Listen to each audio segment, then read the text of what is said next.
सर्दियों की उस रात को कोई नहीं भूल सकता जो उसे जी चुका था।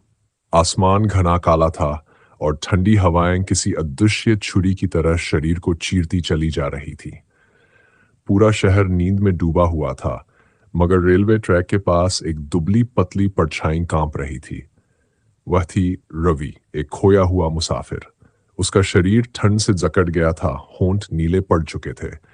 जेब में सिर्फ चंद सिक्के थे जो शायद एक कप चाय के भी लायक नहीं थे। रेलवे फाटक के पास एक बूढ़े चौकीदार की लालटेन टिमटिमा रही थी। रवि हिम्मत जुटाकर आगे बढ़ा। बाबा, थोड़ी आग सेंकने दूं? बूढ़े ने बिना कुछ कहे अपनी चटाई पर जगह बना दी। पास में जलती लकड़ियों की आंच हल्की गर्मी दे रही थी। इतनी रात को यहां क्यों?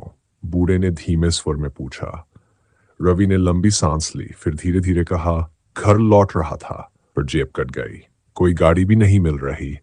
अब समझ नहीं आ रहा कहाँ जाऊं। बूढ़े ने उसे गौर से देखा, फिर अपनी चाय का कप उसकी ओर बढ़ा दिया। बेटा, जिंदगी भी ऐसी ठंडी रातों से भरी होती है, बस धीरज रखना। रवि चाय की गर्मी से नहीं, उस बूढ़े के शब्दों से पिघल रहा था।